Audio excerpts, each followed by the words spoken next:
we've really seen a change in the mood over the past couple of weeks. That's obviously connected also to the protest movements that were sparked by the murder of George Floyd. But we've seen staged reopening. So some of the more rural areas of New York State were open before New York City.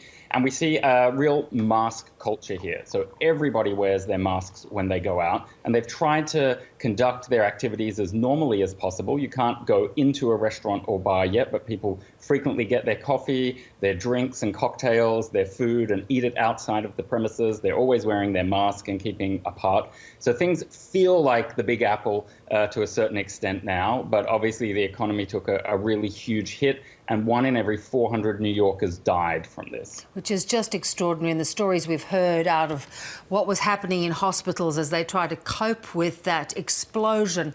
How cautious are people about, wanting to, obviously starting to spend again, getting out and buying and shopping, but also being very mindful of the fact that they don't want a second wave?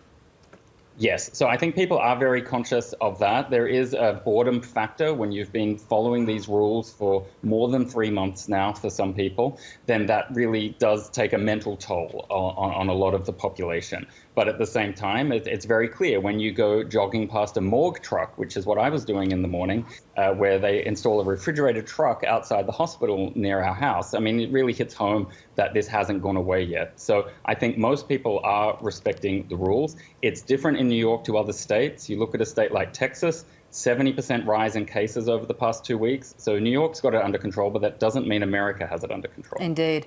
Up to 400,000 workers potentially returning to work. What sort of precautions has the governor got in place to make sure that that is done in an orderly fashion and with, the right precautions? So that's another staged return to normality. So they've increased the number of workers that count as essential, let's say. But as someone, a journalist, a communications person, I can do most of my job from home. I'm not allowed back into my office. I probably won't be allowed back before September. Some of the other larger companies take it on their own shoulders to say, well, even if we're allowed to reopen our office, we're not doing that either. So what you have is a situation where people have to be more spaced out in their offices. Some companies are choosing methods like giving an allocated arrival time. So if you don't turn up in your 5 or 10 minute allocated window to get into the elevator in those big skyscrapers in a safe way, well, you can't get into the building that day. So lots of little measures, but they're quite common sense. And I think they have broad support from most of the population.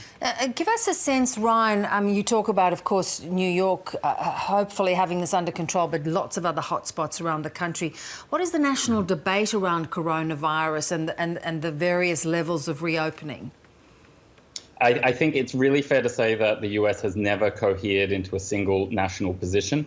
Part of that was weather related. So a lot of states in the South, they do happen to have more conservative governments, but we know that being out in the open air and keeping apart is one of the ways you avoid the virus. So they always had a different experience, even as things were getting really tough in the cold northern states in March. So I think that you really have a state-by-state approach is the best way to describe it. You have a kind of national economic response, but they never had the sort of clear national command center that a lot of the more successful Asian countries had. You didn't have the national lockdowns that Australia and New Zealand were able to achieve. So it's really been a bit haphazard here. But some people are succeeding and others are just going to have to manage it because their case numbers are still rising. Yeah. You talked about the mass protests for George Floyd. His funeral, of course, will be held in a few hours in Houston. What is your sense? I mean, there were very big protests through New York, Washington, D.C., right around the country. Is there the sense that there is real hope for meaningful change and police reform? There's a real urgency in the belief that it should happen. I don't know that there's a clear sense that anything significant will change, but I've been very surprised. It's now up in the sort of 70 to 75% range, the number of people who support the protests. And now that the violent element, the people who were doing the sort of criminal looting, is over, it's really returned to an almost wholly peaceful movement. And so that's a very different dynamic to what you were seeing before. And what's very unusual in terms of protest movements is that there are little protests in towns and cities all across the country in all 50 states. And I think that was a surprise to the organizers themselves. And we're yet to see whether Congress will react with specific reforms. And President Trump has got a wedge, let's say, now that a lot of people are calling to defund the police.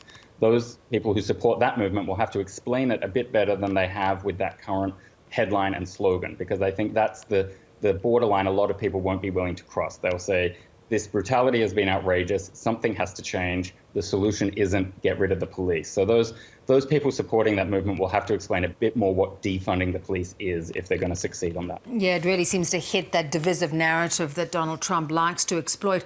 The Democrat bill that they want to introduce for police reform, what chance does that have of being passed by the Republican-controlled Senate?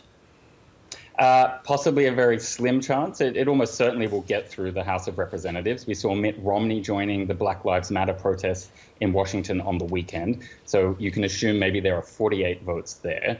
I think the most likely situation is it won't go anywhere right now. It will become a tool in the election campaign. And if the Democrats could get 1 or 2 more votes or actual control of the Senate, then you might see change. But there's a lot of Republicans that would still be afraid to take sides, especially if they're being seen to associate with a movement like defund the police. Ryan, as always, lovely to talk. Go gently into that New York day and night. I'll get my mask out and be as safe as possible.